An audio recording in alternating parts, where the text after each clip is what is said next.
It's the My Michelle Live podcast. My Michelle Live, Sci Tech Talk, taking the God story to a geeky place. Here's Michelle. Thank you, big voice guy. Well, here we are getting ready to take on another Sci Tech Talk. And this one is dedicated to you folks in Texas who have been dealing with, okay, we know, let's just say Texans, you are a hardy people. But one thing it seems like you can't handle is snow. And we look at what's going on around us and say, wow, the world is going crazy. The climate's going crazy. And that's why we're talking climate control today. Finding truth and answers in a politically charged environment. How do we do that? I mean, we've evolved from these phrases. Think about this. Global warming to climate change to now climate crisis. So we're going to talk about that logically. We're going to get away from the hyperbole and go right to some of the issues and find some logical answers and plant them in our brains and try to be part of the solution. Tom Harris is with us. He's the executive director of the Ottawa, Canada. It's based in Ottawa, Canada, and that's the International Climate Science Coalition. Tom, thanks for making time for me this morning. Yeah, it's good to be on. Looking at Texas going crazy, we look at the world and it's hard to deny that there's climate change. But what we're not really allowed to talk about is some of the solutions. We only hear one side. And so we want to look at that from kind of a ground zero basis, not on the left, not on the right, but just really looking, combing through science and finding solutions. And Tom, we've run the gamut of theories on what's happening with the climate, from the government is controlling the weather to control us, to man is a cancer on the earth, so we need to recede to caves and start gnawing on grass and plant-based nirvana. So, so here we are. Help us make some sense of this. Yeah, exactly. I mean, climate always changes. In fact, if it weren't the case that it was changing, where I am in Ottawa, Canada, we'd still be under 2 kilometers of ice because, of course, 25,000 years ago, we were stuck in the middle of a glacial period. So climate changes. And in fact, since about 1880, temperatures risen about, on average, 1 degree Celsius across the world. And that's been a good thing because we were in the Little Ice Age when storms were much worse and the Thames River in London, for example, froze a meter thick. It never freezes now, except just last week it froze for the first time slightly. But so climate always changes. So what we need to do is we need to adapt to climate change and prepare for it. And that's indeed what the United Nations originally wanted back in 2009 in Copenhagen. I went to the Copenhagen Climate Conference, and they wanted to have half of the money spent on trying to adapt to climate change. But that's not what has happened. Over $1 billion a day is being spent around the world on climate finance. And unfortunately, 95% of it is going to trying to stop climate change, going to mitigation, that's what they call it. And only 5% goes to helping real people today adapt to climate change. And we think that's a real travesty. I mean, the bottom line is you're actually allowing people to suffer in the present due to natural climate change more than people, in fact, in the future who might be inconvenienced by it. So there's something wrong going on here. Well, yeah, if we don't have this conversation, we don't find all of the solutions. Now, I'm assuming that you're not saying that, we have emissions and we have waste and we have reliance on plastics that we throw away and electronics that have built-in obsolescence. I mean, those aren't good things for the environment. You're not saying that right. that they're not destructive things that we're doing. You're saying that if we don't look at some of the natural causes as well, we're not getting the whole picture, correct? Yeah, exactly. And, it's interesting because in many ways, the climate scare is really damaging environmentalism because environmentalism has a very important role to play. We should reduce pollution. We should save energy. We should look after species at risk and things like that. But the trouble is, you see, the climate scare has virtually overrun the environmental movement. When they have Earth Day now or Earth Hour, it's almost all entirely focused on climate change most years. And that's a big problem because in reality, we're not causing dangerous climate change. In fact, you can see that very clearly in the record. But there are real environmental problems. So I think that what's going to happen is when the climate scare is eventually shown to be wrong, because I'm certainly sure it will be, the whole environmental movement will be discredited.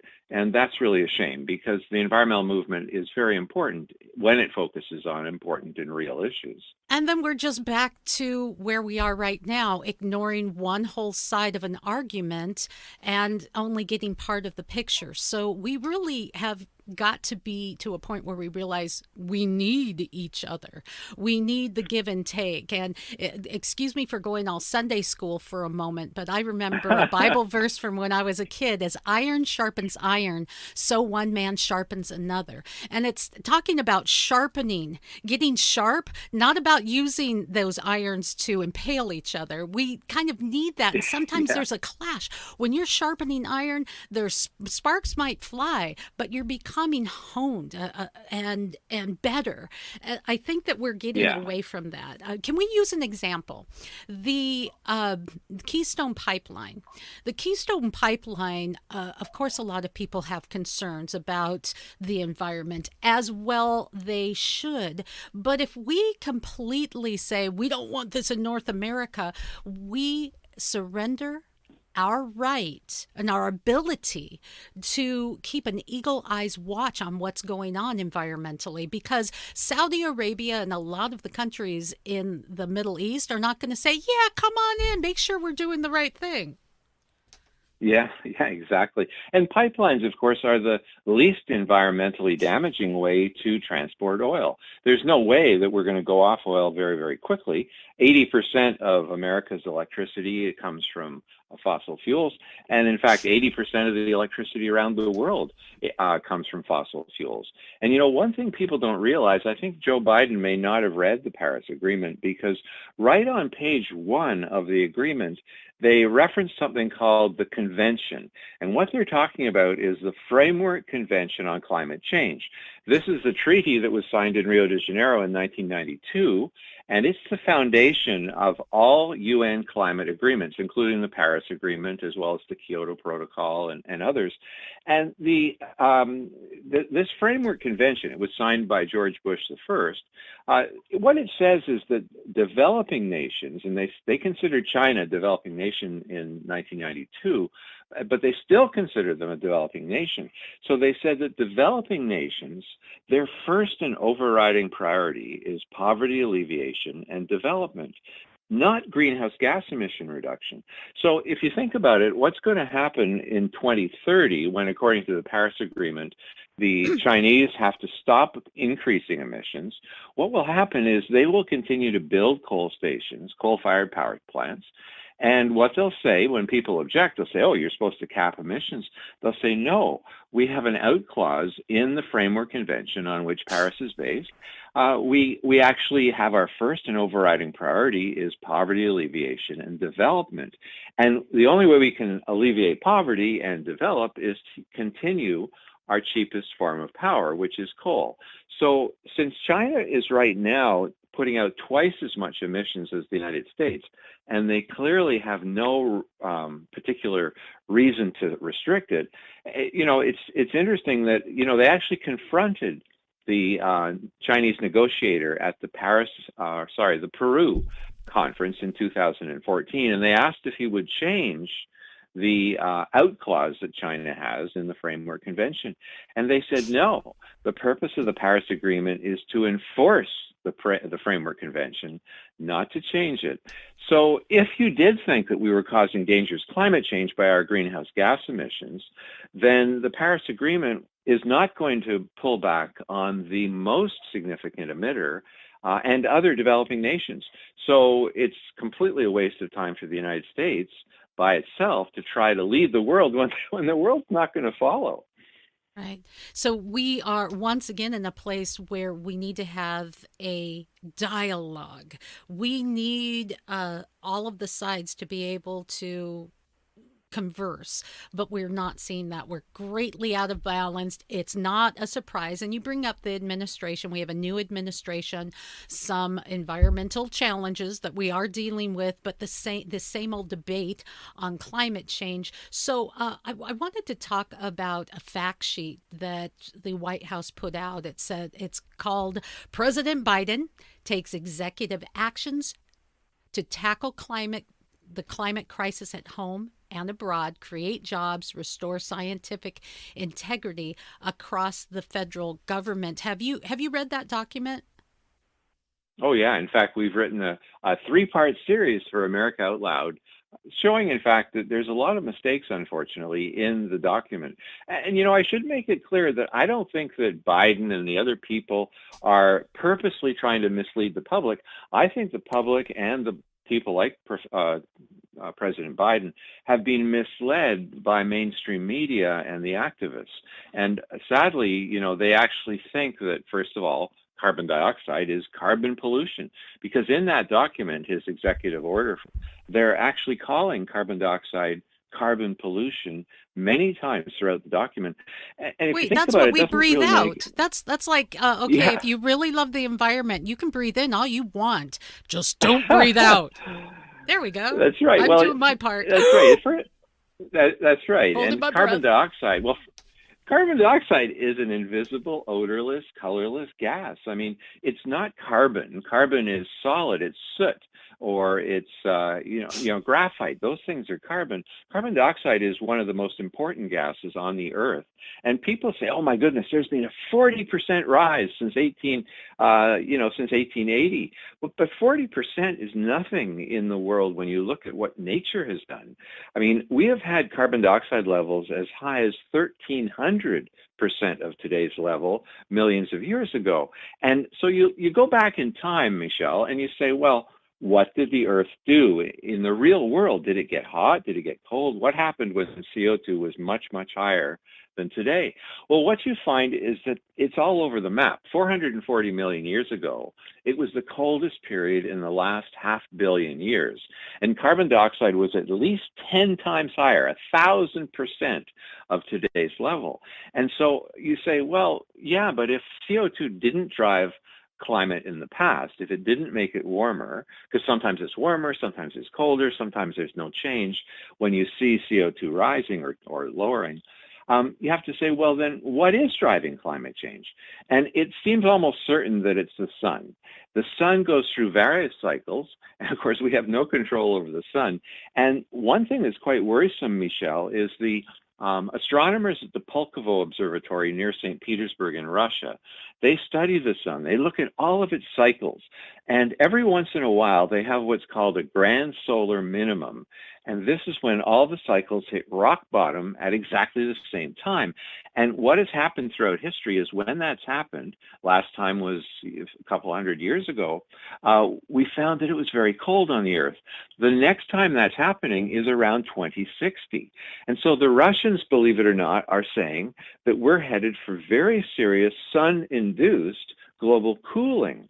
And I think this really illustrates how immature the field really is. I mean, if you have some scientists saying, oh, we're headed for dangerous global warming, others saying dangerous global cooling, well, obviously the science is all over the map. And so I always laugh when I hear Al Gore say the science is settled. And I say, well, what planet are you from? that is one of my pet peeves, that phrase, settled science. Just one moment, I just want to address you as you're listening today. Science, by its very nature, is never settled. It must be poked. It must be prodded. It must be challenged. And that's how new discoveries come about. Once we say science is settled, we might as well just make camp and start a new dark age. Sorry, Tom. Had to say that. All right. Got that off my chest. I feel better now.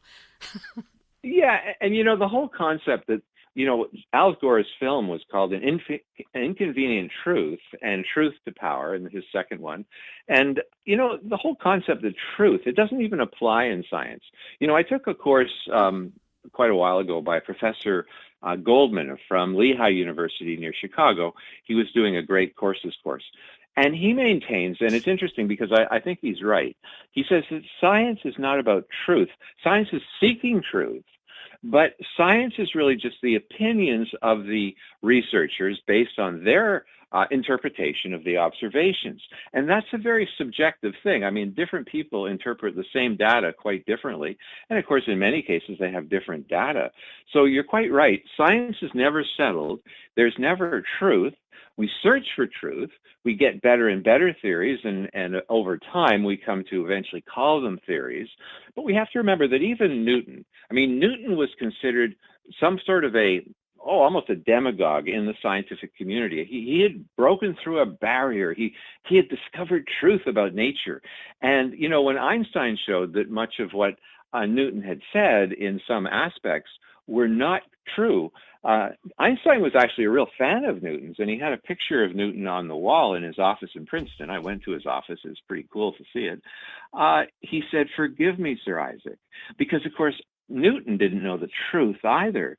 And that's the case about science. As long as we understand that we're simply humans who interpret data, we can make mistakes, we can change our mind. We're trying to find truth, but there is no truth in science. So yeah, let's open the doors. Let's welcome in alternative points of view, and we can test out the theories and see who's right. And you know, Michelle, I just point out one quick thing. The whole global warming scare, so to speak, is based on computer model forecasts of the future. Okay, it's not based on what's actually happening now, because the records were set actually a long time ago. We were talking off air just before. The record highest temperature in Washington State, for example, there were 2 years that tied. In the summer of 1961 and the summer of 1928 was your maximum temperature of 118 degrees. Ooh. And you see that all, yeah. Wow, it doesn't get that hot very often here, obviously. Whew. Yeah, but you look through the records for Washington, for example, minimum temperature 1968, greatest snow depth 1956. So what you find is that the records are not being set in recent years, and you see this all across all 50 states in the Union. Most of the records were set in the 1930s. And similarly, with a 1 degree temperature rise, I mean, that's not a climate emergency. That's not a crisis. Sea levels rising about 7 inches per century, as it has for many centuries. There's now 3 times as many polar bears in the Arctic as there was in the 1960s. So, you know, the data just does not back up the climate scare. It's all based on computer model forecasts of the future that so far have not worked. When we go back 30 years and we look and see what they forecast, they're saying 3 times the temperature rise should have occurred than actually did occur. So indeed, you know, we should keep a very open mind about the science because it's clearly not settled. All right. So we have, it would seem, a planet that is in flux. It changes. And we've seen that in the scientific models, looking back as far as we've had records and as far as we can extrapolate from the evidence.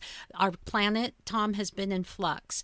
The climate changes. It gets warmer. It gets cooler. It may actually be part of the system programming, if I could say, of our planet that keeps us habitable for the life that we have on our planet. I think that's important to note. However, there is, and I know that you've done talks on this, there's a balance between being smart about our environmental challenges, being smart about our use of things to take care, to be caretakers, if you will, of our environment, and to help people adapt and maybe even initiate good science and good discoveries to offset some of the negative effects of climate change, be it natural or be it man-made. Oh, yeah, exactly. And you know, there are ways to prepare for climate change. And I'll give you an interesting example. Along the coast of the Gulf Coast of America, when they have a hurricane approaching, people jump in their cars and they drive like crazy to try and get out of the region. But you know, in India, along the coast of the Bay of Bengal, what you have is vertical evacuation storm shelters. These are huge concrete block storm shelters built on massive stilts that take people 2 and 3 stories above the storm. And so since they're spaced every kilometer along the coast, the farthest you have to walk is about a half a kilometer, and then you go up a couple of stories and you're above the storm and you just wait. And that's preparation. That's adaptation to climate change. That's adaptation in this case to extreme weather. And that's the kind of thing that is worth doing. Similarly, in New York City, there were parts of Manhattan that never lost electricity or cable or any interconnection because their cables were buried underground during Hurricane Sandy. So there are things we can do to make our infrastructure hardened to get ready for climate change and extreme weather, but I don't think we can stop it. I mean, it's going to happen whether we like it or not. We're going to be continuing the debate on climate change and some of the problems with auto emissions, for example, and the effects of our choices, our technology on the environment, whether it's causing climate change or whether it could just be bad choices for a good planet. We're going to continue that debate, as we absolutely should, without canceling each other, please, for years to come. But one thing that is, I think, important is continuing to improve on the science of clean energy, to improve on maybe wind and solar and the like. But often I think, correct me if I'm wrong, Tom, what I often see though is that we've just got, cars are evil. We've just got to get rid of all cars instantly and utilize the green energy that we have that right now is expensive. So I almost see it like I see medicine. We have a dependency on pharmaceuticals. Pharmaceuticals can do wonderful things, but they're not really good for us long term. Natural medicine is astounding, but sometimes we need those pharmaceuticals to save our lives. And so if we can find a natural remedy, sometimes we need to wean ourselves off of the pharmaceuticals. I see that as an analogy, if you will, for a need that we might have in the environmental realm. What say you? Yeah, I think that it's very important to continue research into truly clean energy. Ultimately, the most clean form of energy will probably be fusion, controlled fusion, like in a hydrogen bomb, but actually controlling it so that we can actually get the electricity out. But the thing is about energy, there really is no free lunch, okay? It's one of the laws of the universe that entropy always increases. And what that means is that producing energy in any way produces pollution. So we have to be realistic about what pollution is being produced and try to minimize it. For example, wind power looks on the surface like it's a very clean energy source, but you might have seen the movie Planet of the Humans by Michael Moore. What he does is he actually shows that in many cases, what we think is clean energy is not actually clean energy if you make it in the wrong way. For example, we need rare earths to make the supermagnets in the top of the huge wind turbines. And right now, the major source of rare earths is China, and they produce these elements under incredibly polluting conditions.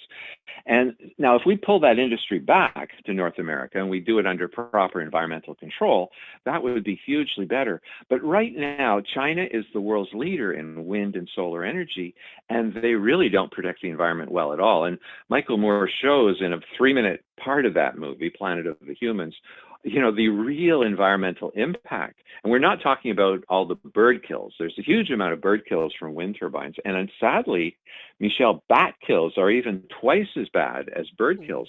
They're talking about some bat species being driven to extinction as a result of wind turbines. Now, I'm not saying that wind turbines don't have a role to play. They do. But like every other energy source, there are problems with all these energy sources. And so we have to be realistic and compare one against the other properly, because there's no free lunch. When it comes to energy, they all make some form of pollution or environmental degradation. Oh, Tom, that is one of the most reasonable things I've heard in a long time concerning our environment and climate change, that there really is no free lunch. That helps us to bring it back to a reasonable conversation instead of these crazy, divided, and sometimes even extreme ideologies that disallow for any kind of dialogue. I am just so grateful for your time today, and I just wanted to turn over to you for our final moments, just thoughts, maybe words of encouragement, things that maybe we're not hearing from the mainstream media that you think that we need to know as we move forward as human beings. Yeah, for sure. The climate scare has become actually one of the biggest industries in the world. There's over $1 billion a day being spent on it. And the sad thing is there are many real environmental concerns that we know need our help and need monies and things like that. I mean, water pollution, the oceans, plastics, everything you were mentioning, those are real issues. So what we need to do is we need to open our minds to the possibility that the climate scare has been hugely exaggerated to the extent that it's swamping all the other real environmental concerns. And I direct people to what's called Climate Change Reconsidered.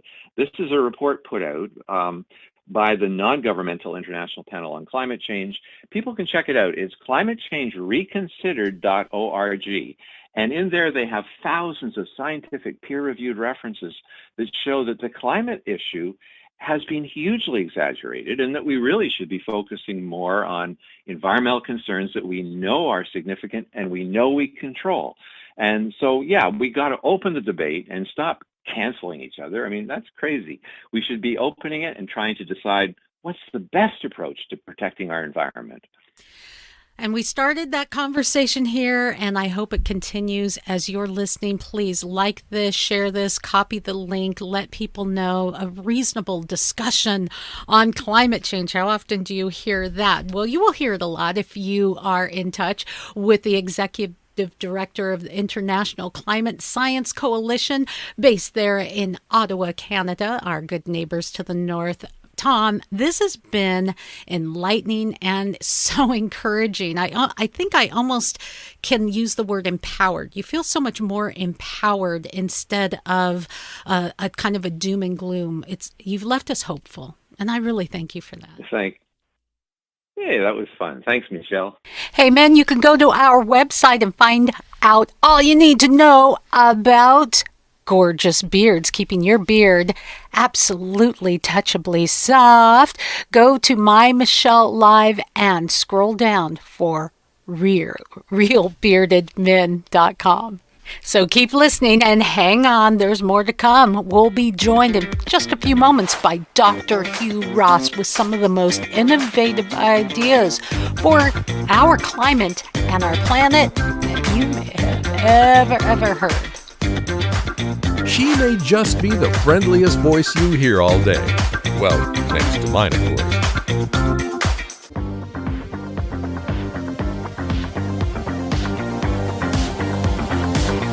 Making the leap from broadcast to podcast in a single bound, and all in her superhero pajamas. Thanks, big voice guy.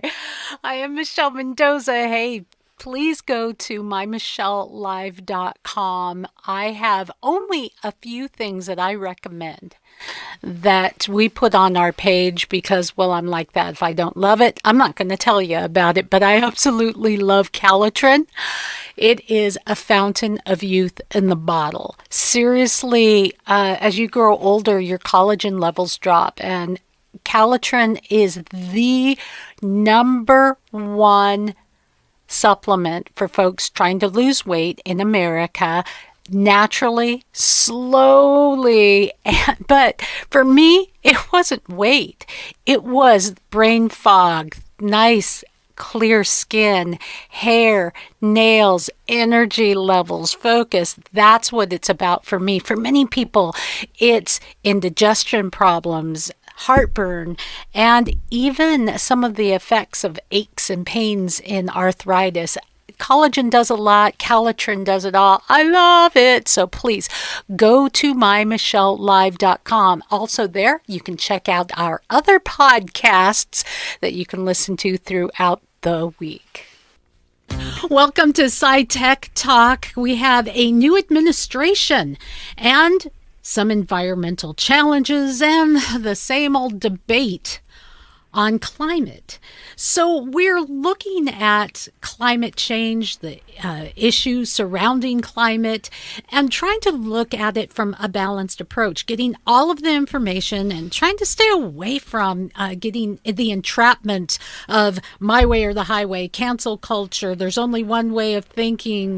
There's settled science. Science, my friend, never settled. So, climate control on the table today, finding truth and answers in a politically charged environment. Not easy, but I'm telling you what, we are up for the challenge, and we're going to do it now with astrophysicist, Christian apologist, best-selling author, founder of Reasons to Believe, and of course, frequent flyer here on this program, Dr. Hugh Ross. A joy to talk with you again, Doctor. Oh, thank you for inviting me back. Appreciate it. You have written what I have touted to be the most balanced, non-political, let's just look at some options, what's really happening book on climate change that I've come across. It's called Weathering Climate Change, A Fresh Approach, and I'm holding it up for our live audience to see everywhere that we are podcasting this. Weathering Climate Change, Dr. Hugh Ross. I'm so thankful because I think in every regard we've gotten over politicized. So finding a fresh approach is good, Doctor. And we look at places like Texas that has what some have said unprecedented snowstorms, left them without power. We're saying, hey, there is a problem, but where are we engaged in damage control, climate change concern, and climate scare? Where do we find ourselves in the midst of that? Well, we need to realize that we human beings are fundamentally selfish, which means that we're going to be able to take appropriate action. There needs to be an economic incentive. And that's why I loaded my book up with ways we can stabilize the climate, reduce global warming, while we boost the world economy rather than cripple the world economy. And if people see a strong economic incentive, we don't need the government to pass all these regulations and laws and try to restrict human behavior. Let the free market do its thing.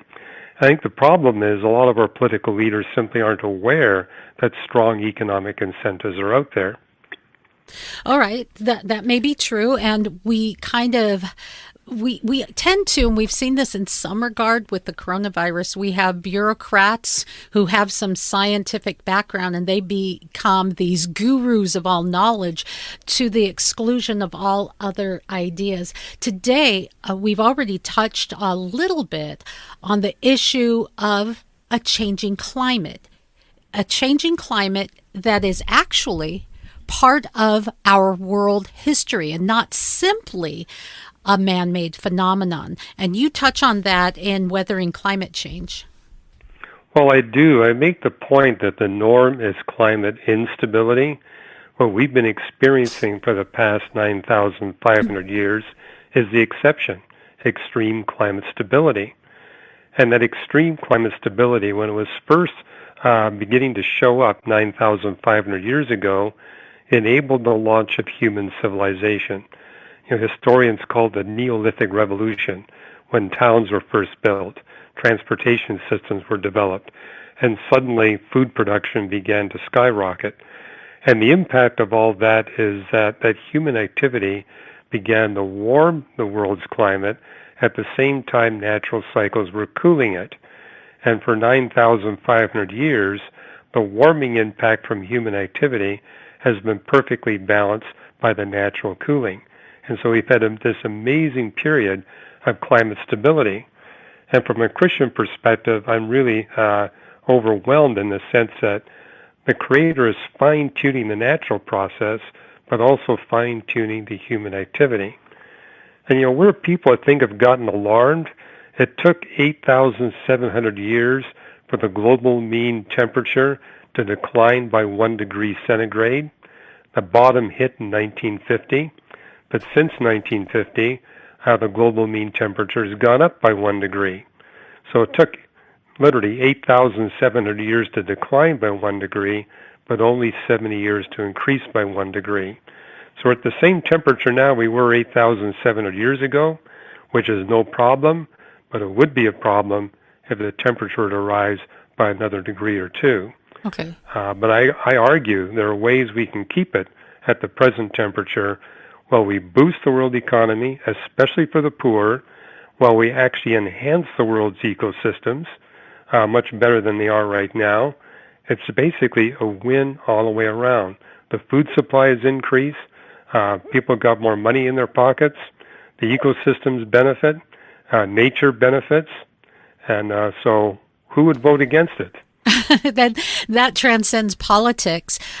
You talk about a biblical worldview and the extraordinary history of the planet that this very habitable, relatively stable climate came just as, and you may argue so, that man could flourish. I almost wonder as well if some of the changes that we're seeing, as you mentioned, we can possibly mitigate. It comes at a time when man may actually have the technology and the intellect to mitigate. So that doesn't seem like a coincidence either. I don't think so, in the sense that, we actually have an energy source that's waiting to be exploited. That the politicians aren't talking about. And there I'm referring to thorium nuclear reactors. They're far safer than uranium thorium reactors. The only downside is you can't make weapons out of it. But today it's considered to be an upside. Yeah, indeed. I wanted to go back just briefly to some of the science that we don't often hear about. And that has to do with the history of climate stability throughout world history. So as the fluctuation of climate warming, cooling, warming, what data do we have, first of all? And secondly, Hugh, what purpose does that play in the programming of our planet? I mean, was it programmed that way for a reason, I'm asking? Yeah, good question. And I waited to bring the book out until we had really good temperature data for the past 10,000 years. And it was a scientific analysis of 74 different temperature proxies. And the bottom line was it revealed that the climate was 4 times more stable over the past 10,000 years than anyone previously had thought. I mean, people were looking at the Little Ice Age and, the Middle Ages warming period, and we now realize that those little blips are much smaller than what we thought. We have this amazingly stable climate, and it's in the midst of an ice age cycle. And I write in my book why we have to be living in an ice age cycle to be able to feed billions of human beings. We need the ice, the melting ice from the last ice age, to water the great agricultural plains. And living in an ice age, you get regular fertilization events. That's just 2 of 15 different benefits we get from living in an ice age. But if you look at the ice age we've been in for the past 2.6 million years, it's characterized by extreme climate instability. When you get all that shifting ice, it destabilizes the climate. The miracle of the past 10,000 years is that we are in an ice age cycle where for the first time we have climate stability in that cycle. And the only reason we have that is because of an extremely delicate balance between human warming activity and natural cooling. We should be deep in an ice age right now. The only reason we're not has been counterbalanced by human activity. And so that delicate balance over the past 10,000 years tells me there's a purpose for all this. And from my perspective, the purpose is God all along wanted to have billions of people living on the planet with sufficient technology and wealth that those billions could hear and respond to the gospel message, not in millions of years, but in only thousands of years. That's extraordinary. So people have a place, and that kind of counters the idea that people are a cancer on the earth, and that the only way to save the planet, as I stated a little bit earlier, is for us to recede into caves and gnaw on grass and not participate in any of the goings on of the planet and let the planet just heal. So it would seem as though humans do have a purpose. However, we also know that according to your worldview, we're fallen people. So we do have a tendency to, break things. And many of our choices, some of our emissions, the reliance on things that are not recyclable, some of our waste, it just isn't good stewardship. But is it really having an effect on on climate change? Well, there's another biblical principle. We see in Genesis chapter 1 and Job 37, 38, and 39 that God has made us managers of planet Earth. We're to manage the Earth's resources for our benefit and the benefit of all other life, which tells me that God never intended humanity to be a cancer on the planet.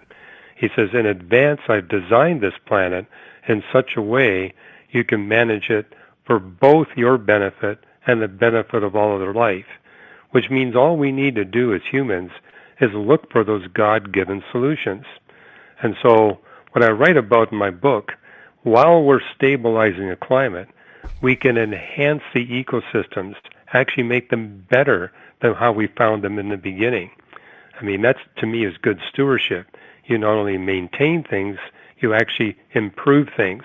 And God has provided us with the means to actually make things a whole lot better for the rest of the plant and animal life here on planet Earth. That would be more enjoyable for us humans. Right. Who doesn't like animals? Who doesn't like gorgeous plants? This is true.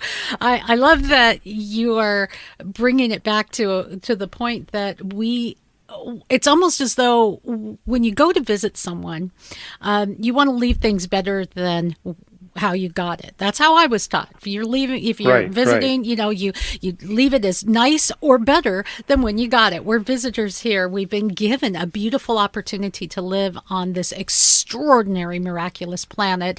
Maybe we can leave it a little bit better. We're going to get into some of the extraordinary solutions that you place in your book that transcend politics. Thank you very much. But something that I wanted to get to is if we omit some of the conversation.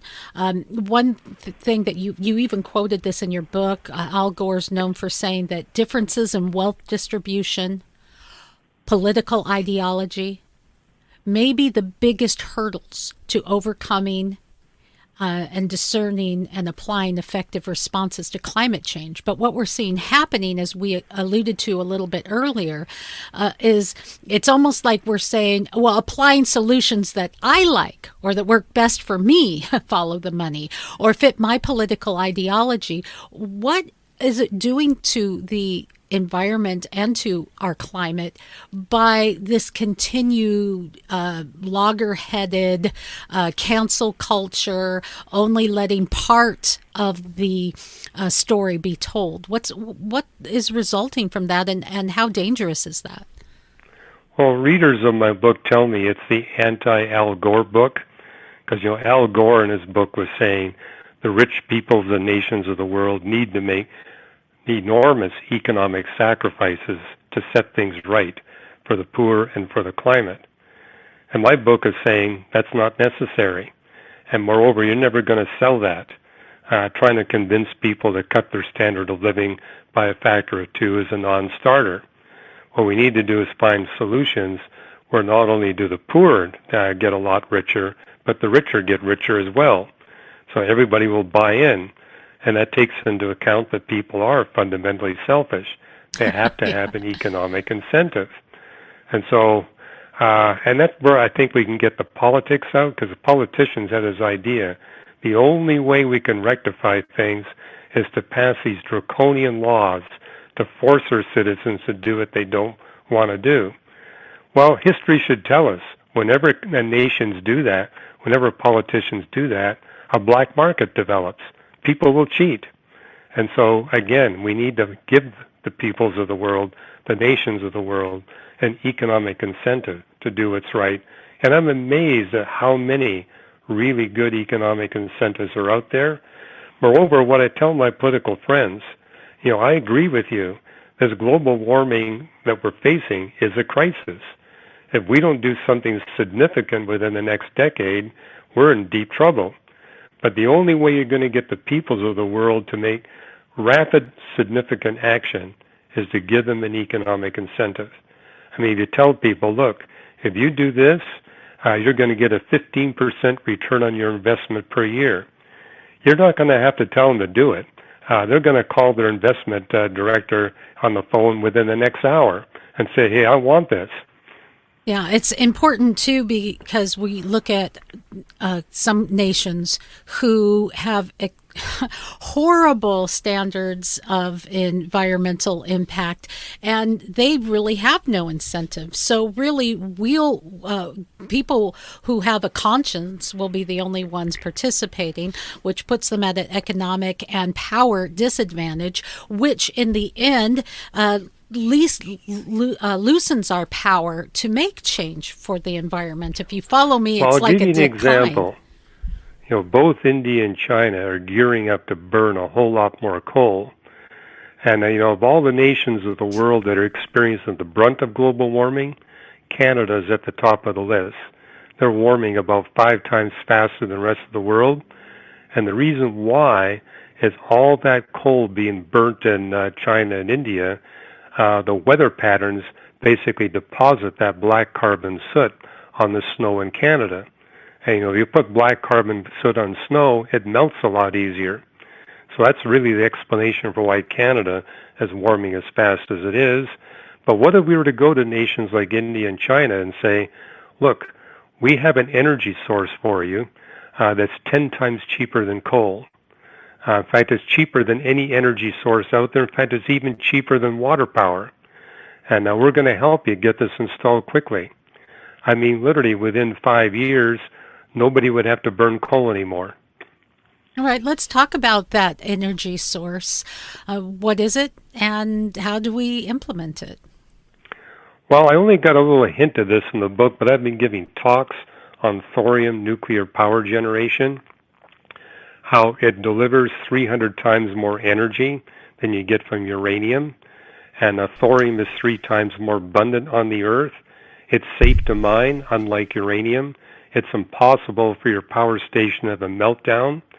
The workers in that power station don't have to wear protective gear. You say, what about the radioactive waste? Well, with uranium power generation, you've got wastes that are toxic for 50,000 years.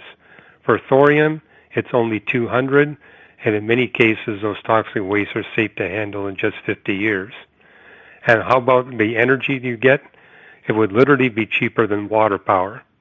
There'd be no emissions of greenhouse gases.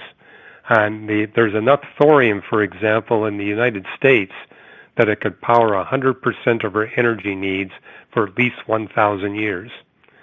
And so, if you told people, look, we can reduce your energy bill down to 2% of what it is, I think everybody'd be happy.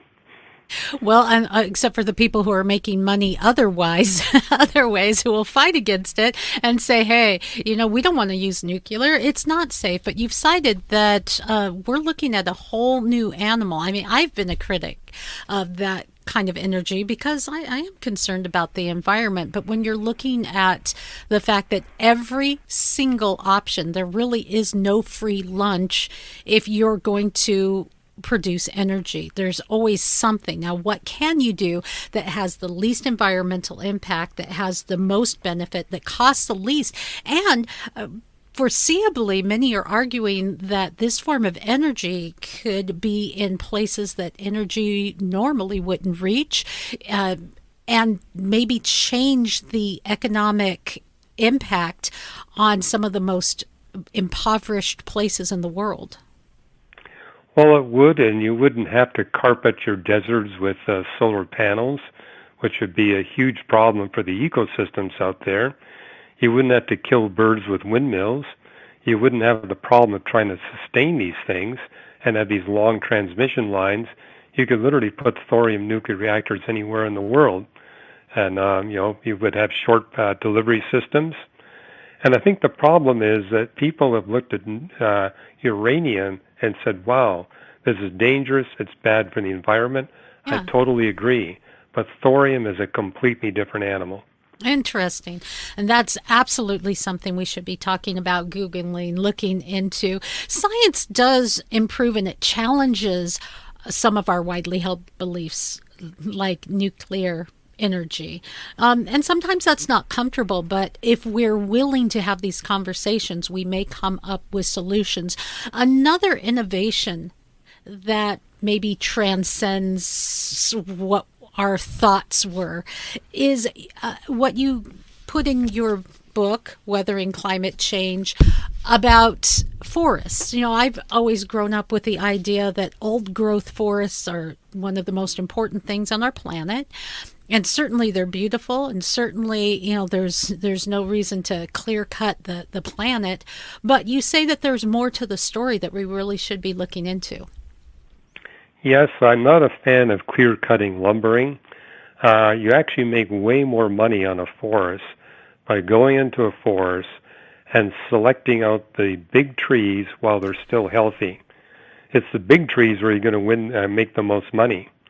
Selectively harvest those. Leave a few, because you need a few of the large trees to sustain the ecosystem. And then you replant those old trees with seedlings and young trees, because research shows that when a tree gets to be old, it doesn't grow very fast. And if you replace those slow-growing trees with trees that grow 4 times faster, that means they pull 4 times as much greenhouse gases out of the atmosphere. And actually, you get lumber a lot faster if you got faster-growing trees. Okay. And it sustains the soil system. I mean, when you do clear-cutting, that does damage to the soil. But just going through and selectively harvesting, and don't let the old trees decay. When those old trees die and begin to decay, they release greenhouse gases to the atmosphere. Far better to harvest that old tree while it's still healthy and turn it into homes and furniture where the carbon will be sequestered literally for at least a century. And studies show that you're going to make more money when you lumber that way, and you actually make the forest healthier for the ecosystems. And it would really work well in the Amazon, for example. But also it's a great strategy for the rainforests of the Pacific Northwest. Wow, that sounds like a win-win. Is there a downside? I mean, I'm looking at this going, that sounds fairly reasonable.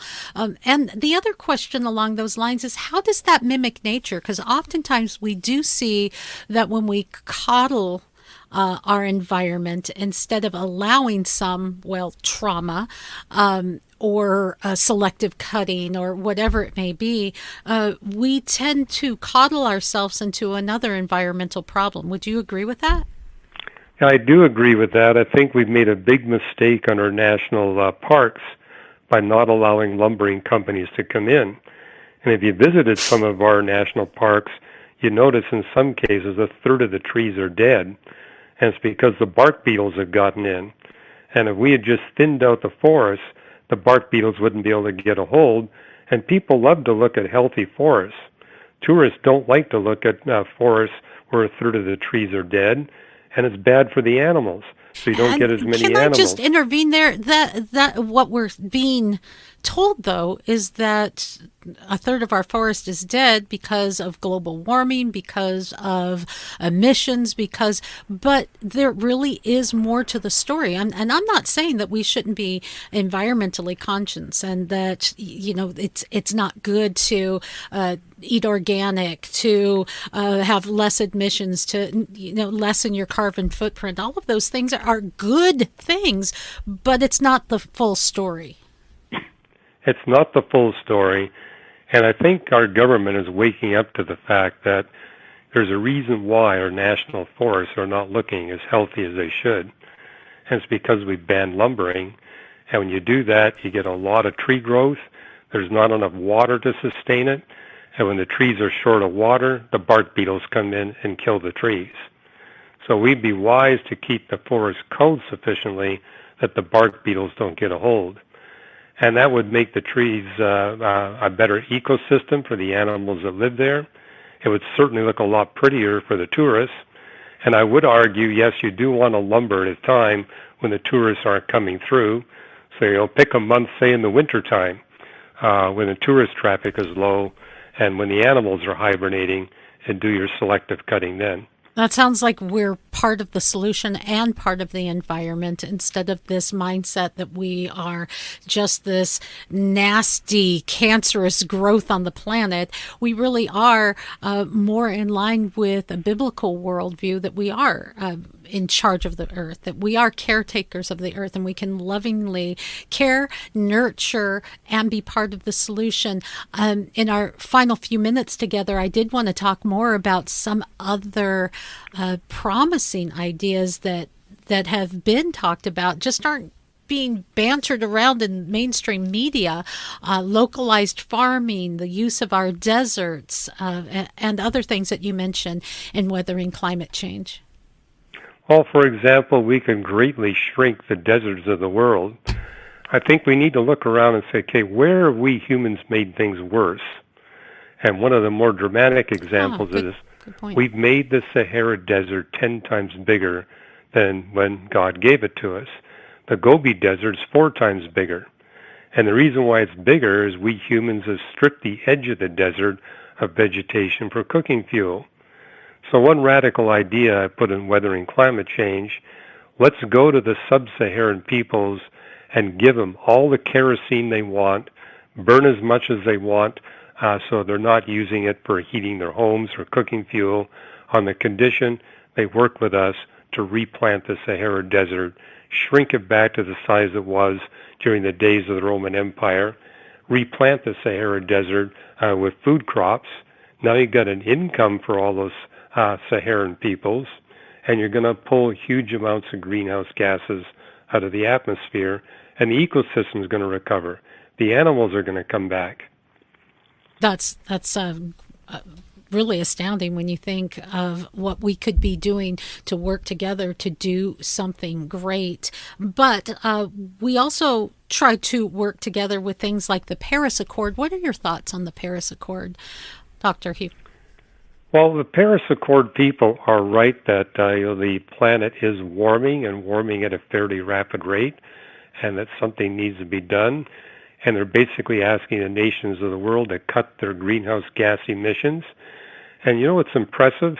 Probably the nation that's done the best at that, which wasn't even part of the Paris Accord, is the United States of America. We've considerably reduced our carbon footprint basically by finding more efficient ways to use that carbon. You know, the fact that we're able to frack oil out of Texas, for example, means we don't have to import it from the Middle East. And when you import oil from the Middle East, you burn a lot of that oil to get the oil here. Well, not just that, but we also have no environmental oversight in the Middle East. Here we have eagle eyes of people who care about the environment, watching like a hawk every day. There, it doesn't matter. They don't care, and they can do whatever they want. Well, for example, you have people saying we need to ban the burning of fossil fuels as quickly as possible. They're not looking at unintended consequences. A far wiser approach is let's use the fossil fuels we have now to work towards a future where we're not dependent on those fossil fuels. Right. And so basically set a goal. We're going to reduce our fossil fuel emissions while we develop more other solutions, like thorium, for example. It's going to take a decade to get the thorium up and running. And if we can supply our energy needs more efficiently than what we're doing right now, while we build up the infrastructure for thorium nuclear reaction, that would actually hasten the correction of global warming faster than simply going out and saying we're going to ban uh, coal and oil and natural gas, and we're going to just carpet our land with these solar reflectors. And it's like, okay, we could do that, but if the solar energy is not cost effective, how are we going to sustain that? And if we can find a way to use our fossil fuel consumption as a way to move forward quickly with the alternatives, that's the way to go, in my opinion. And the U.S. leads the world in transferring away from coal and oil to natural gas, which is actually a very efficient way to reduce your carbon footprint. And, I live in California, and they're trying to make all of us drive electric cars, but we get our electricity from burning fossil fuels. We need to find a way to get that electricity from non-fossil fuel sources, and I don't see a way of doing that quickly with the present policies we're initiating. I wanted to get to the God story as we wrap up our time together with Dr. Hugh Ross. And you had mentioned that there is an extraordinary story attached to even climate change, which shows that the world has been primed for man to thrive, for, as you said, the gospel to be spread. But something else we can see not only through climate change, but through the study of our planet, is it does seem that the planet, the climate, the whole kit and caboodle may come with an expiration date. And that seems very harsh. But I wanted to talk about not just the harsh reality, the possible inevitability, but the hope in that story as well. Yes. I mean, what I write in Weathering Climate Change is we can forestall the onset of the next ice age, maybe by another 14 or 1500 years, but not more than that. If we mess things up, we may see the ice age coming in 100 years. The paradox I put in the book is, we look at the ice age cycle, global warming has always brought on global cooling. If we warm the planet by another couple of degrees centigrade, we will melt the winter polar ice cap. And when we do that, you get huge amounts of snow that will fall on Siberia and Canada, and that will bring on the next ice age. And we see that in the past 40 cycles of the ice age. Global warming always brings on global cooling. However, if we can forestall the melting of the winter polar ice cap, we can sustain climate stability, I think, for another 14 or 1500 years. And Michelle, I don't know about you, but I'm premillennial, which means I believe that Christ is going to rule here on planet Earth for 1,000 years. So I'm looking forward to extending things for at least another 1,000 years so that millennial reign will work in my theological system. And there are ways to make that happen. And the good news is, once Christ is here, 1,000 years after that, we all get to leave this universe and head for a brand new creation.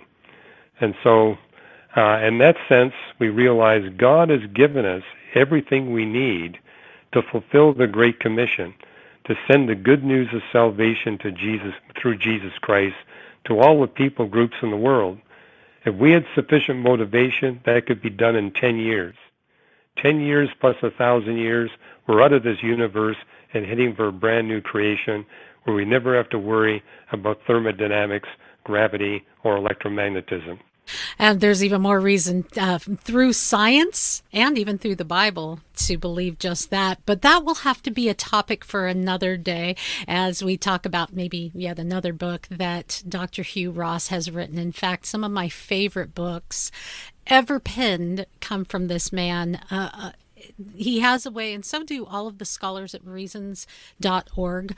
Their books have a way of taking extraordinary scientific ideas, facts, and making it, helping someone like me to understand, and marrying that with what we see in the Bible. It's just a beautiful harmony of science, God's Word, and a lot of hope.